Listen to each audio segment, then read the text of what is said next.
হচ্ছে AGT live 24/7। This is AGT Live 24/7. আমরা বলবো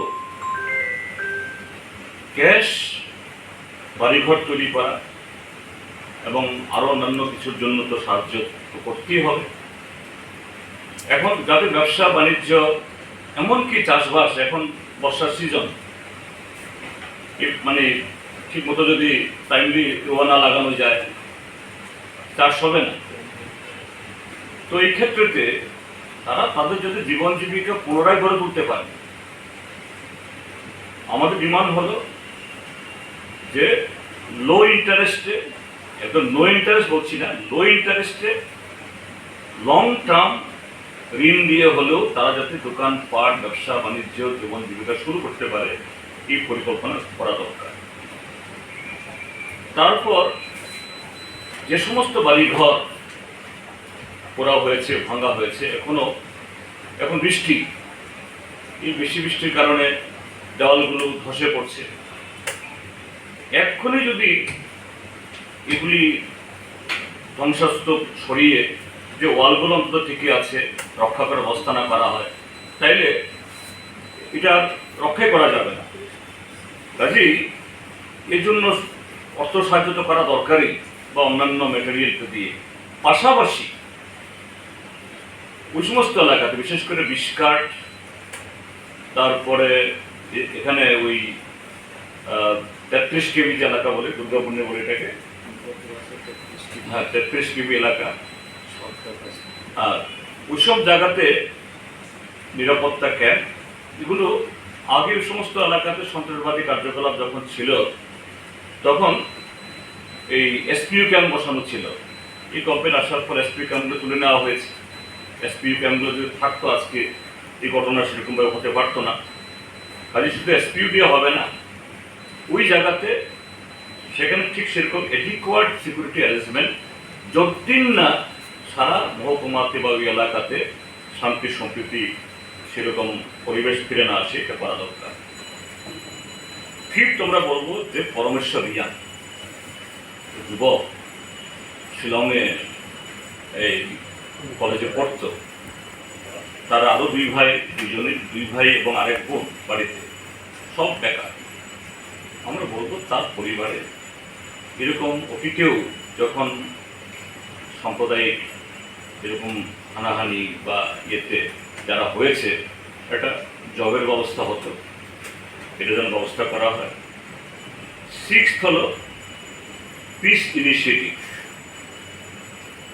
সরকারের তরফ থেকে শুধু ওই 20 কাঠ, 30 কাঠ, 6 কাঠ, 7 কাঠ দুর্গাপুর না, বিভিন্ন জায়গাতে যেখানে মিশ্র বসতি আছে, এইসব জায়গাতে এই জনমনে আস্থা ফিরে নিয়ে আসার জন্য সমস্ত রাজনৈতিক দল, এনজিও, এলাকার গণ্যমান্য মানুষ সকলে উপস্থিতিতে যাতে পিস ইনিশিয়েটিভ নেওয়া হয়। অতীতেও 80 দাঙ্গা, তার পরবর্তী সময়েতে এনএলএফটি, টাইগার ফোর্সের তাদের যে এই হামলাতে বহুবার এই গন্ডাছড়া, রৈশাবাদী, শর্মা এসব এলাকাতে সম্প্রীতি নষ্ট করার চেষ্টা হয়েছিল। সেই সময়তে বামপন্থী ফ্রন্ট সরকার এরকম পিস ইনিশিয়েটিভ নেওয়ার ফলে উগ্রবাদী কার্যকলাপে কিছু লোক ক্ষতিগ্রস্ত, প্রাণহানি হয়নি তা বলছি না আমরা, কিন্তু এরকম ব্যাপক হতে পারেনি কখনো। এবং তারা বলছিলেন গত 25 বছরে আমাদের এরকম দিন আমাদের কাটাতে পারে, এরকম অসহায়তা যে থানায় ফোন করছি, ফোন তুলে না, এসডিএমকে ফোন তুলছি, ফোন তোলে না, এমএলএকে ফোন করছি, ফোন তোলে না। প্রাক্তন এমপি আমরা দেখেছি গতকাল, প্রাক্তন এমপির বাড়ি থেকে 50 হাত দূরে বাড়ি পুড়েছে, গাড়ি পুড়েছে, অটো পুড়েছে, প্রাক্তন এমপিকে ফোন করে, ফোন তোলে না। এমএলএর বাড়ি 1.5 মাইল 2 মাইল দূরে, এডিসি মেম্বারের বাড়ি সেখানে, শাসক দলের নেতাদের বাড়ি কাছাকাছিতে, সব সুইচ মানে অফ। তো সেই জায়গায় যে এই পিস ইনিশিয়েটিভ খুব জরুরি। অতীতে এনএলএফটি, টাইগার ফোর্স, টিএনবির সময়তে আরও বেশি আক্রমণের পরেও এই জাতীয় ঘটনা হয়। তাহলে সেই অভিজ্ঞতায় আমাদের এগুলো পুনরাবৃত্তি করা দরকার প্রশাসনের, সবার মঙ্গলের জন্য। এই ঘটনাগুলি কেন হলো বা তার প্রতিকার আমরা কি চাই, এটা বলার আগে আমরা কি দেখেছি আমি একটু সেখানে প্রত্যক্ষদর্শী হিসাবে আজকে গতকাল প্রায় এই 3 সপ্তাহ পরও তার যে এই ধ্বংসলীলার যে জীবন্ত নিদর্শন যা দেখেছি আমরা একটু বর্ণনা করছি আপনাদের সামনে, যদিও ইতিমধ্যে নানাভাবে রাজ্যবাসী জেনেছেন প্রচার মাধ্যমের ইয়েতে, যে এখানে অগ্নিসংযোগ, লুট এরকম কোনো ঘটনায় আমাদের রাজ্যে অতীতীয় বহু জায়গাতে হয়েছে, কিন্তু এই ঘটনা যেন একটা নতুন, যে প্রথম বাড়িঘর লুট কর, তার সমস্ত যে ভালো এই গবাদি পশু থেকে শুরু করে যেগুলো নেওয়া যায় না এটাকেও শেষ করে দেওয়া যাও, যেগুলো তুলে নেওয়া যাওয়া যায়, হাঁস, মুরগি, ছাগল, এগুলি লুট করা, বাড়িঘর ভেঙে আলমিরা বা অন্যান্য জিনিস এগুলো ভেঙে চুরে সেখান থেকে সমস্ত মূল্যবান জিনিস বের কর, তারপর সে বাড়ি সম্পূর্ণ ধ্বংস করে দাও আগুন লাগিয়ে, যাতে আর সে বাড়িতে ঢুকতে না পারে। তো সেখানে এই আমরা যা দেখেছি যে গৃহপালিত পশু রেহাই পায়নি, তারপর বাড়িঘর ধ্বংস হয়েছে, খুব সুন্দর সুন্দর বাড়ি, তার সাথে এই 4 হুইলার্স, 3 হুইলার্স এবং 2 হুইলার্স মিলে কমপক্ষে 15 থেকে 20টা হবে বা আরো বেশি হতে পারে, এগুলো হয় ভেঙে চুরে একদম চুরমার করে দিয়েছে অথবা আগুন লাগিয়ে দেওয়া হয়েছে। দোকান, ভালো ভালো দোকান যা লুট করতে পারতে করেছে, তারপরে আবার আগুন লাগিয়ে দিয়েছে। তো এই হলো যে ধ্বংসের যে চিনা দিয়ে, অর্থাৎ শুধু একটা প্রতিহিংসা মেটানোর জন্য একটা আগুন লাগিয়ে দিলাম, একটা ভেঙে দিলাম, তা নয়, যে সম্পূর্ণ তার ভোগ যাতে মাটিতে মিশিয়ে দেওয়া যায়, এই জাতীয় প্রচেষ্টা।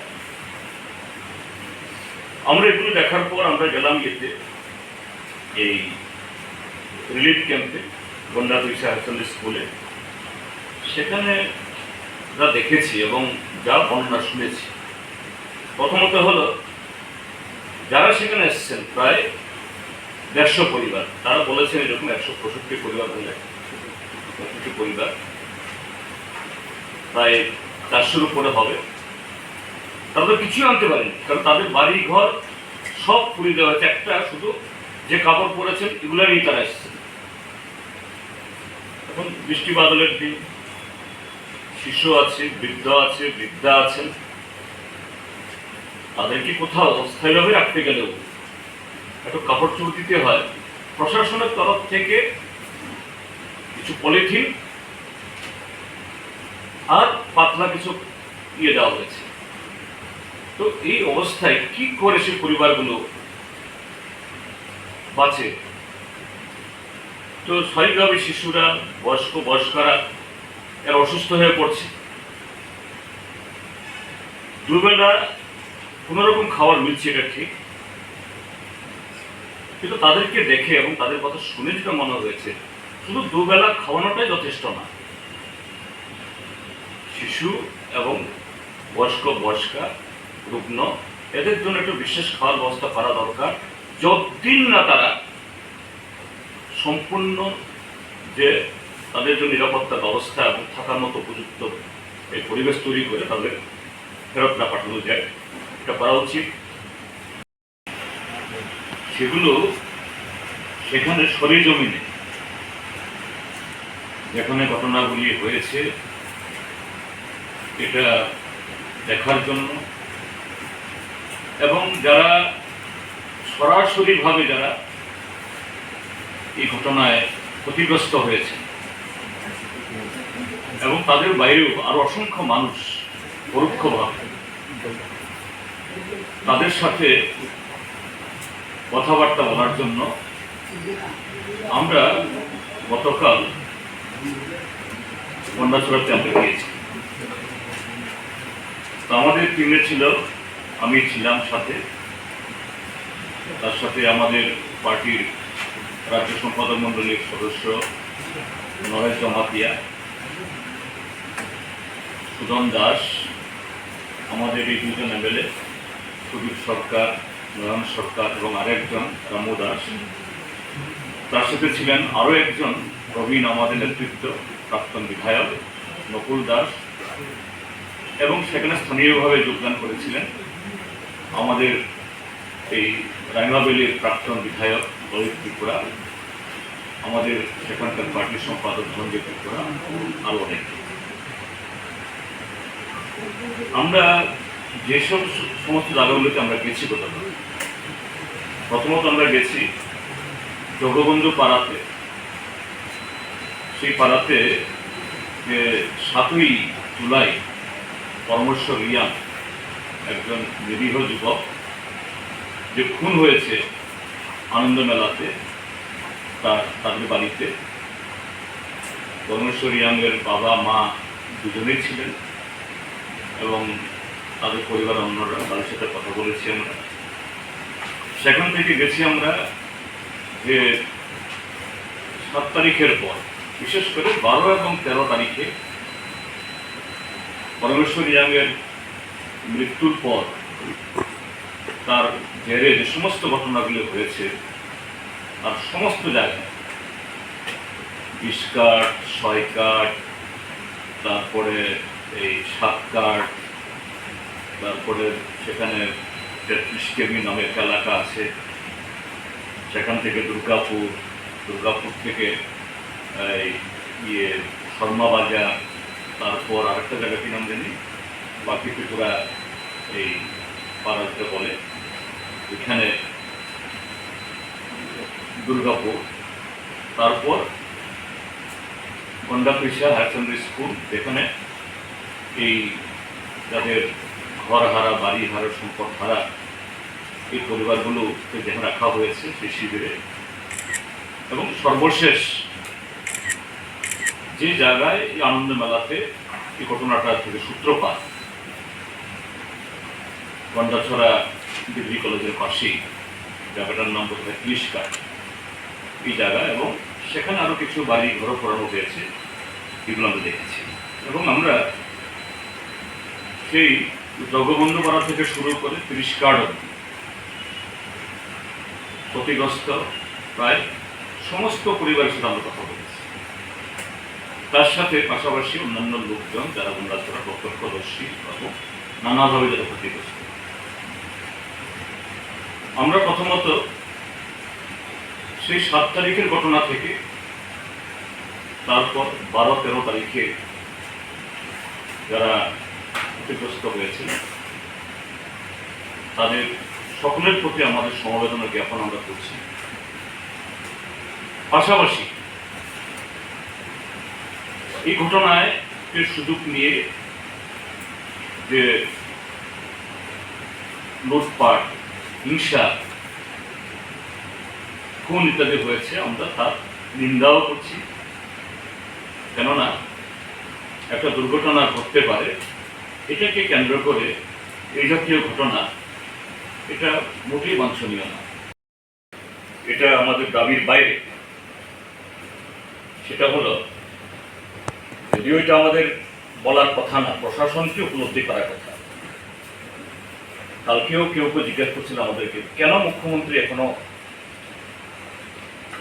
আপনারা তো এর আগেও আইতে চাইছিলেন, আপনাদেরকে আইতে দেয় নাই, কিন্তু এখনো কেন আমাদের রাজ্যে মাননীয় মুখ্যমন্ত্রী আমাদের এখানে আসতেছেন না? পাবলিক প্রশ্ন তুলতেছে। কয়েকজন বোধহয় সাংবাদিক তারাও প্রশ্ন তুলছেন, টেলিফোনেও আমাকে অনেকে বলেছেন। হ্যাঁ ঠিক, এটা পাবলিকের মধ্যে এই উপলব্ধি হয়েছে, কিন্তু এটা দুর্ভাগ্যের ত্রিপুরার যে মাননীয় মুখ্যমন্ত্রী, যিনি প্রশাসন এবং সবকিছুরই তিনি এখন সর্বেসর্বা, আমরা বলবো ইমিডিয়েটলি মাননীয় মুখ্যমন্ত্রী সাথে তার বিশ্বস্ত, অতি বিশ্বস্ত পুলিশের মহানির্দেশক, যাকে দিয়ে সারা ত্রিপুরাজ্যের মধ্যে গণতন্ত্র জবাইয়ের সমস্ত কাজে লাগাচ্ছেন, শ্রী ডিজি সাহেবকে, সাথে মুখ্য সচিব এবং রেভিনিউ সেক্রেটারিকে নিয়ে আমাদের পার্টির তরফ থেকে, আমাদের পরিষদীয় দলের তরফ থেকে এই অনুরোধ জানাবো, তিনি গন্ডাছড়াতে যান। তিনি আগরতলাতে বসে হর ঘর তিরঙ্গার প্রস্তুতি নেন। আরে এখানে তো 165 পরিবারের ঘরই নাই, আর আপনি এখানে বসে হর ঘর তিরঙ্গার আওয়াজ তুলছেন। আপনার তো লজ্জা থাকা উচিত, আপনার তো একটু মানবিক ইয়ে থাকা উচিত। আপনি সেখানে যান। কেন বলছি আমি ডিজি এবং রেভিনিউ সেক্রেটারি? কারণ যে সেখানকার জনগণের অভিযোগ, এই যে ঘটনা একটু করানোর কথা ছিল না। আমি আগেও বলেছিলাম আরেকটা সাংবাদিক সম্মেলনে, 12 তারিখে যখন আমি দুর্গাচুমনি ব্লকে আক্রান্ত এই নমিনেশন পেপার জমা দেওয়ার জন্য যখন ইয়েতে বিজেপির আশ্রিত সমাজ বিরোধী দ্বারা বারবার আমি দলাইয়ের এসপিকে ফোন করে পাচ্ছিলাম না। কি হচ্ছে এগুলি? আপনার পুলিশ, এত পুলিশ থাকা সত্ত্বেও কি করে বিভিন্ন রাষ্ট্রীয় দলের লোকরা আক্রান্ত হচ্ছে? তারপর আমি তখন দলাইয়ের জেলা শাসককে ফোন করি, কেন আপনার এসপি কোথায়? দলাই তখন জেলা শাসক সাহেব আমাকে বলেন, স্যার এসপিকে পাঠানো হয়েছে গন্ডাতুর সাথে, সেখানে একটা ঘটনা হয়েছে, একটু উত্তেজনা আছে, এবং সেই ঘটনায় যে আক্রান্ত ছেলেটা মারা গেছে, ডেড বডি আসতে তো হতে পারে, কাজেই এটা করার জন্য হয়েছে। আমি তখন ঠিক আছে, ভালোই করেছি, আমি তখনই জানি, এবং সঙ্গে সঙ্গে আমি সেখান থেকে আমাদের খোঁজখবর আমি নিই আমাদের পার্টির লোকজনদের কাছে, এবং দলাইয়ের জেলা শাসকও আমাকে অনুরোধ করেন, স্যার আপনিও আপনার ইয়েতে বলুন যাতে সেখানে, এবং আমরা বলি। তাহলে এই যে ঘটনা এরকমটা হতে পারে প্রশাসন জানে। স্বয়ং এসপি 12 তারিখ সেখানে উপস্থিত ছিলেন, দিন থেকে সন্ধ্যায় গেছে লাশ, কিন্তু আক্রমণ শুরু হলো লাশ পৌঁছানোর পর 8টা থেকে প্রায় ভোর 3টা অবধি লাগাতার পর্যাপ্ত পুলিশ ছিল, কিন্তু ঘটনাগুলো আটকাতে পারল না। কেন?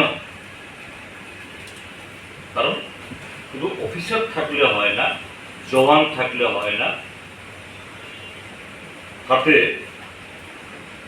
বিরোধী দল নেতা এবং এমএলএদেরকে সফর আটকানোর জন্য আইন থাকলে হয় না, সে আইন প্রয়োগ করার জন্য নির্দেশ থাকতে হয়। সেদিন সেখান থেকে ফেরার পর, কমলপুর থেকে ফেরার পর যখন শুনলাম যে সন্ধ্যা থেকে আক্রমণ শুরু হয়েছে, ডিজির সাথে আমি নিজে কথা বলেছি, আমাদের প্রাক্তন মুখ্যমন্ত্রী মানিক সরকার, মুখ্যমন্ত্রী ডাক্তার মানিকের কথা বলেছেন। তারা বলছেন আমাদেরকে বারবার কিচ্ছু চিন্তা করতে হবে না, আমরা সব দেখছি, যেন আমরা যে ওনাদের সাথে কথা বলছি যেন বিরক্ত, আপনারা এত দরদি কেন? তো তাদের কথা শুনে মুখ্যমন্ত্রী স্বয়ং বলছে কিছু হবে না, ডিজি বলছেন সব কুছ ঠিক है, एसपी वहां पे है, एसपी সেখানে আছে তো আমি জানি। বলেই যে সব হয়ে যাবে তা নয়। জুডিশিয়াল এনকোয়ারি করে তাহলে জুডিশিয়াল তো তারা এইভাবে একদম ইনটু টু ইনভেস্টিগেশন করে না, তারা হয়তো কোনো কারণ ইয়ে করবে, এটা তারা করেছে তাদের মতো করে, আমাদের কোনো আপত্তি নেই। But we want that Tripura police তার হাতে যে সমস্ত আইন কানুন ব্যবস্থা আছে, তার যদি সেই সঠিক রাজনৈতিক সদিচ্ছা থাকে, it is possible under the system also. এখন অব্দি আমাদের কাছে যে সমস্ত ফুটেজ আমরা দেখতে পেয়েছি গন্ডা ছড়ার ব্যাপারে, মোটামুটি একটা জিনিস প্রাইমারিসি এস্টাবলিশ হয়ে গেছে, পুলিশ ইন অ্যাকশন। আপনারা বলছেন যে এসআইটি মানে special investigation team to be form from within the police. না না, এখন কেন পুলিশ এই যে ইনঅ্যাক্টিভ ছিল তা আমি বলছি, কেননা প্রশাসনের অজ্ঞাত সারে এই ঘটনাগুলি হয়নি। আমি তো বললাম গন্ডাছড়ার ঘটনার প্রথম জানি আমি গন্ডাছড় জেলা শাসকের কাছ থেকে, এসপিকে না পেয়ে।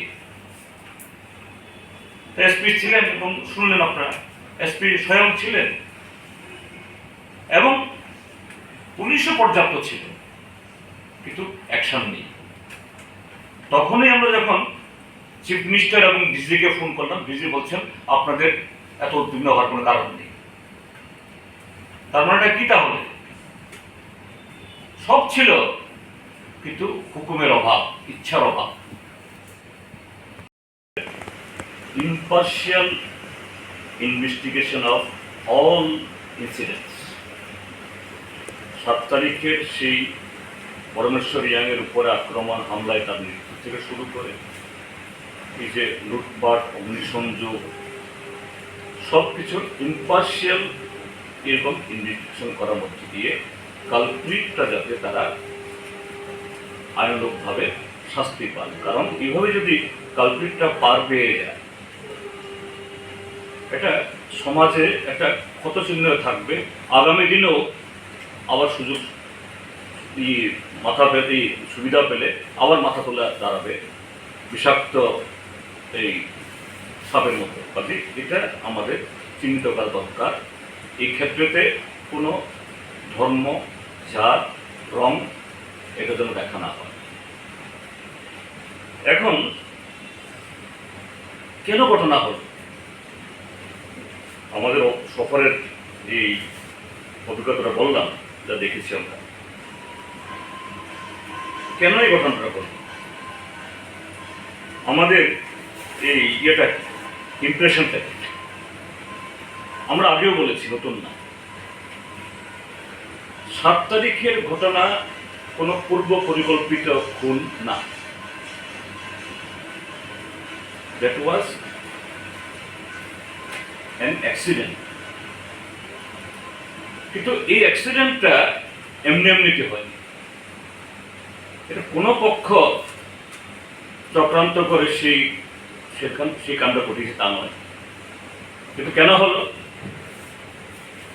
গত 6 বছর ধরে চলা ত্রিপুরাজ্যের মধ্যে যে অপশাসন, মিস গভর্নেন্স, এটা তারই যে একটা র্যাশ। এই মিস গভর্নেন্সে শুধু আইন শৃঙ্খলার আজকে যে অবনতি তা নয়, অ্যাকিউট ক্রাইসিস, অভাব গ্রামাঞ্চলে, টোটাল ললেসনেস, এবং সেই জায়গাতে সংবিধান বহির্ভূত কিছু এলিমেন্টস, শুধু গন্ডা তুলছে রেকর্ড সেখানে না, সারা ত্রিপুরাজ্যের সর্বত্র এখন তারা অ্যাডমিনিস্ট্রেশনের উপরে তাদের যে অরাজক কর্তৃত্ব, এরা থানা পরিচালনা করছে, এরা অফিস পরিচালনা করছে সর্বত্র, এবং এটা অপশাসনের একটা ক্ষেত্র তৈরি ত্রিপুরাজ্যে। এবং কারা এগুলি করছে? এই এলিমেন্টসগুলোই হলো যাদেরকে কাজে লাগিয়ে রাজনৈতিক ক্ষমতা দখলের চেষ্টা করে শাসক দল, বিশেষ করে ভারতীয় জনতা পার্টি। যে বুথ দখল, বিরোধী রাজনৈতিক দলের কর্মকাণ্ডকে বাধা দেওয়া, ইভেন এই চলতি ত্রিস্তর পঞ্চায়েত নির্বাচনেও আমরা লক্ষ্য করছি। এইভাবে যুবকদের একাংশকে টোটাল একটা ক্রিমিনালাইজেশন, একটা ক্রিমিনালে পরিণত করেছে।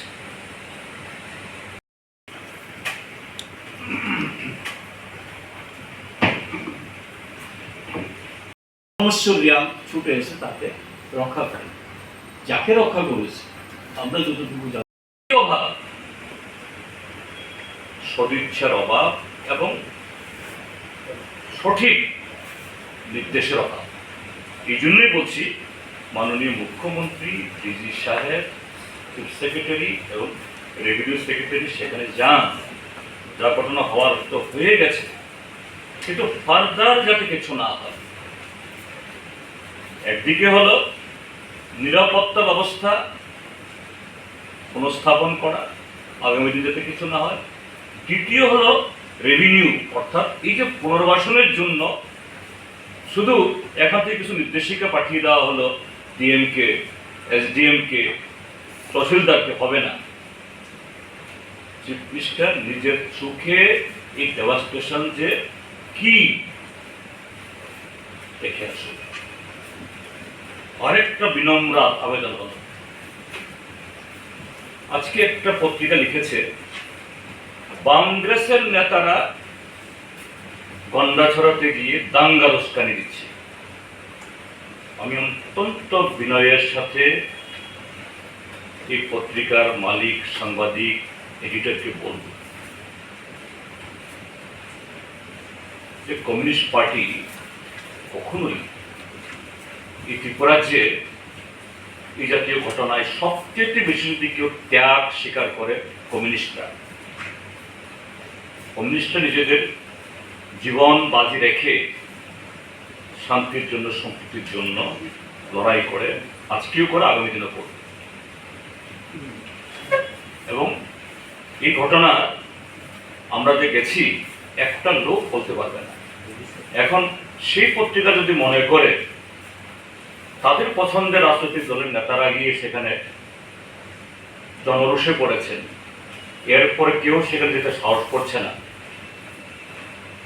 এই কারণে অন্য রাজনৈতিক দলের লোক যারা শান্তির জন্য চায় তাদের উপরেও কাদা লাগাতে হবে। এটা দুর্ভাগ্য। যাই হোক, আমি বলবো শুধু সেই পত্রিকাকে না, সমস্ত মাধ্যমকেই। এবং সেই গতকাল পরমেশ্বর ইয়াংয়ের বাবা একটা উষ্ম প্রকাশ করেছে যে আমার ছেলের মৃত্যু হলো, আমার এত বড় ক্ষতি হয়ে গেল। আমাকে সমবেদনা দেওয়ার পরিবর্তে বলছে আমার ছেলে ড্রাগ খায়, আমার ছেলে এই সেই। হ্যাঁ, তাই আমাদের নজরে এসছে যে এরকম কিছু উস্কানিমূলক কিছু এরকম পোস্ট বিভিন্ন সামাজিক মাধ্যমে, কোথাও ইন্ডিভিজুয়াল, হয়তো ফেকও হতে পারে, এগুলো ছড়াচ্ছে। আমি তাদেরকে অনুরোধ করব এইভাবে আগুনে ঘি ঢালবেন, এতে কারোর উপকার পায় না। এগুলো মোটামুটি ভাবে আনন্দ মেলার নামে জুয়া খেলা, অবাধে মদের ফোয়ারা উৎসব করা, পাচার, এগুলো নিয়ন্ত্রণ করে সব সিভিল অফিসার বা পুলিশ অফিসার নেই, কথা বলছি না, কিন্তু তাদের কর্তৃত্ব করার কোনো উপায় নেই। এবং এই ঘটনাগুলি বিভিন্নভাবে লক্ষ্য করছি আমরা। গন্ডাছড়াতে ঘটনা, এই নরসিংগড়ে ভারতরত্ন প্রাপ্ত না উষাবাজারে, সেখানকার ক্লাবের সম্পাদক খুন, বিভিন্ন জায়গাতে আরো নানা ঘটনার দৈনন্দিন হচ্ছে। এগুলি হলো তার উপসর্গ।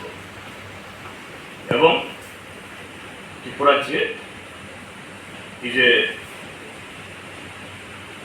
প্রশাসন প্রায় প্যারালাইজড অবস্থা। এখন 7 তারিখের ঘটনাটা পূর্ব পরিকল্পিত না বলছি, কিন্তু 12-13 তারিখের ঘটনাগুলি, ওই ঘটনা থেকে এই যে টোটাল যে পরিবেশ,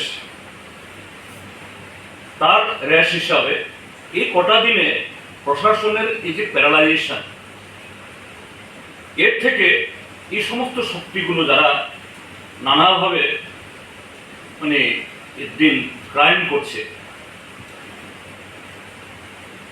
প্রায় পরিকল্পনা করে, সেই শক্তিগুলো অল্প সময়ের মধ্যেই এই ঘটনা ঘটিয়েছে। অথবা একই সাথে এদিকে বিষ কাঠ, আবার ওইদিকে পাখিটি পোড়া পান, একই সাথে এদিকে 30 কাঠ, আবার ইয়েতে এই নারায়ণপুর বাজার, এটা হতে পারে না। অর্থাৎ 7 তারিখের পর সমস্ত ক্রিমিনালরা, এদের অংশ নিরীহ কিছু যুবকদেরকেও সাথে নিয়ে সাম্প্রদায়িক জিগির তুলে এই ঘটনাটা ঘটিয়েছে এবং এইভাবে এই কর্মকাণ্ড ঘটিয়েছে। তো এই জায়গায় আমরা বলবো যে শুধু বন্যাছড়ার প্রশ্নে না, আজকে সারা ত্রিপুরাজ্যের প্রশ্নে এটা একটা ওয়ার্নিং।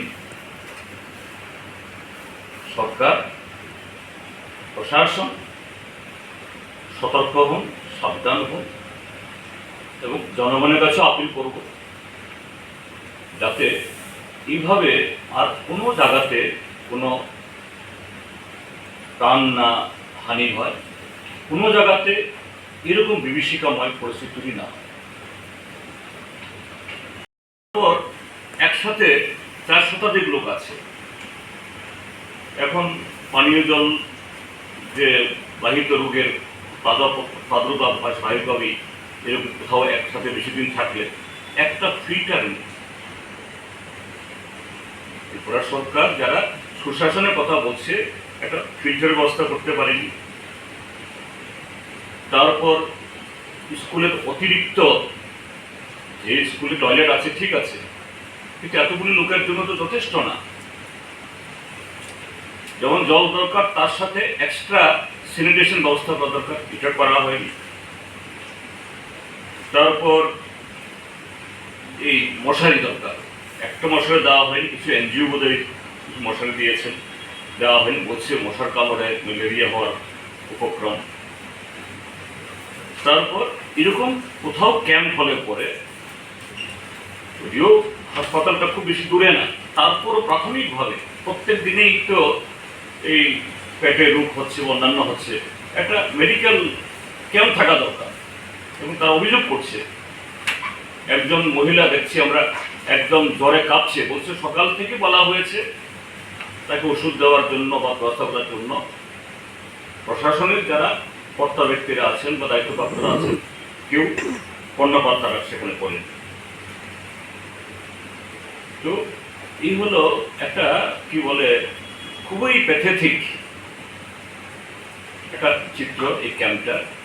এইভাবে ক্যাম্প চলতে পারে না। সরকারের তরফ থেকে, প্রশাসনের তরফ থেকে এগুলি নজর দেওয়া দরকার। আমরা এগুলো দেখে উপলব্ধি করেছি, যারা সরাসরি যারা ক্ষতিগ্রস্ত এবং অন্যান্যভাবেও বাজার ইত্যাদি না মিলার কারণে, কাজকর্ম না হওয়ার কারণে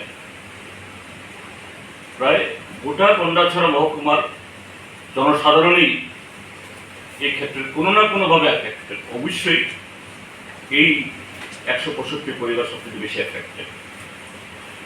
তো আমরা প্রশাসনের কাছে, সরকারের কাছে যে দাবি রাখব,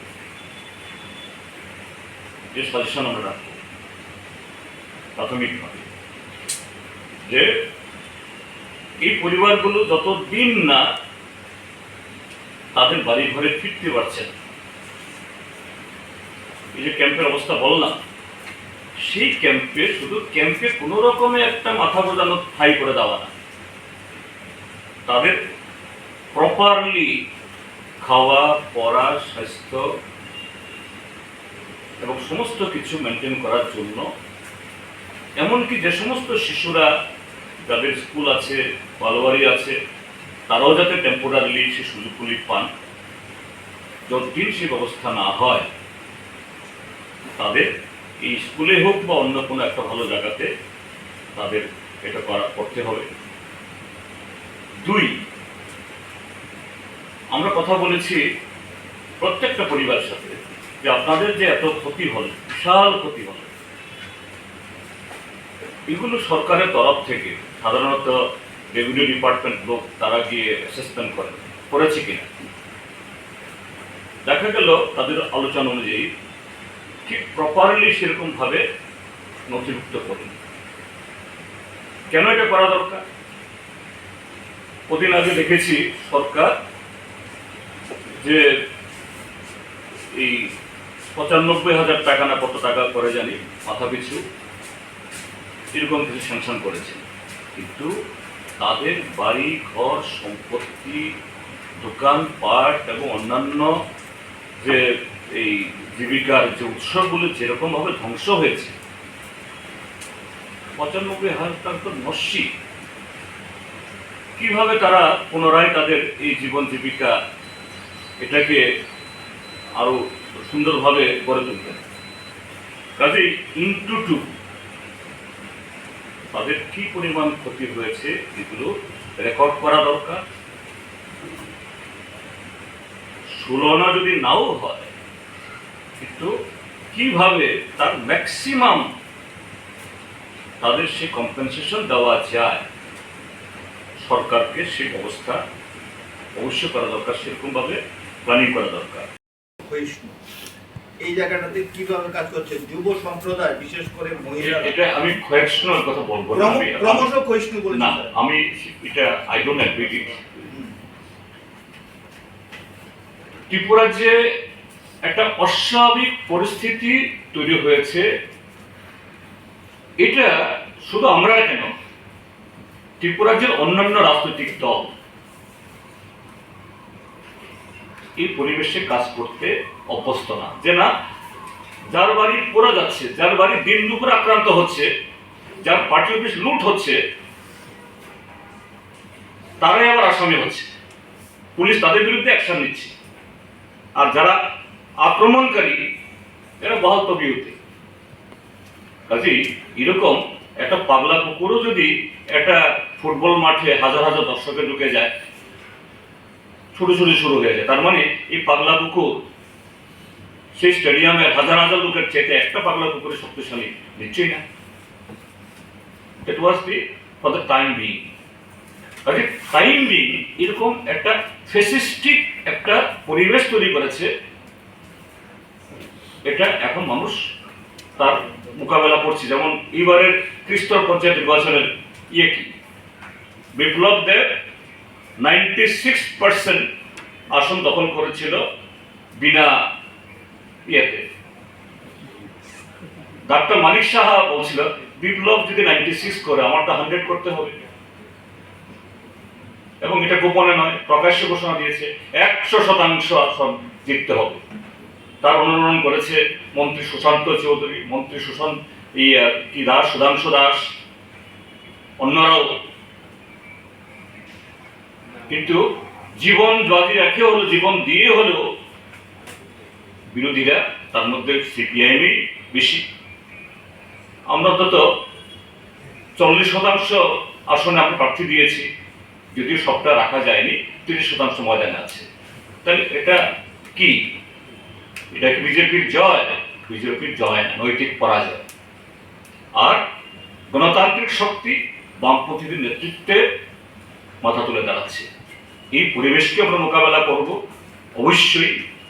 এটা আগামী দিন এই নতুন সূর্য উঠবে ছিল তাদেরকে, সেটা আপনি বলছেন যে পরিকল্পিতভাবে। Right, that was after 7 that incident. Yes sir. তো আমার প্রশ্ন হচ্ছে, আপনাদের কি এমন অনুভব হয়েছে যে বিকজ অফ ফ্রিকুয়েন্ট প্রভোকেশন আমাদের জাতি উপজাতির যে বিশ্বাসের সম্পর্কটা কোনো জায়গায় হোঁচট খেয়েছে? না, আমি তো বলেছি জায়গাতে last 6 years criminalisation of the politics, অর্থাৎ এই জাতীয় যে ইনোসেন্ট যুবকদেরকে রাজনৈতিক ভেস্টেড ইন্টারেস্টে এমনভাবে ইউটিলাইজ করা হয়েছে নানা ধরনের অপরাধের সাথে। এরা শাস্তি পায় না, পুলিশ এদেরকে টিকি ধরে না। এই এলিমেন্টসগুলোই এই ঘটনার পর যখন একটা সাম্প্রদায়িক ইন্ধন পেল, দ্রুত এটা করেছে, অথবা একসাথে প্রায় এইভাবে কাজ করতে পারে না। ত্রিপুরাজ্যে এরকম সাম্প্রদায়িক উস্কানি বামপন্থী ফ্রন্ট সরকার থাকার সময়তে নানাভাবে হয়েছে, আরো মারাত্মকভাবে হয়েছে, কিন্তু এই জাতীয় ঘটনা ঘটেনি কখনো। আমি সেজন্যই বলছি যে লাস্ট 6 ইয়ার্সের যে মিসগভর্নেন্স, অপশাসন, তারই যে এটা উপসর্গ, এটারই বহিঃপ্রকাশ এইভাবে ঘটলো। এবং এটা গন্ডাছড়া দিয়ে শেষ হয়ে গেল যদি মনে করি আমরা, আত্মতুষ্ট লাভ করে ভুল হবে।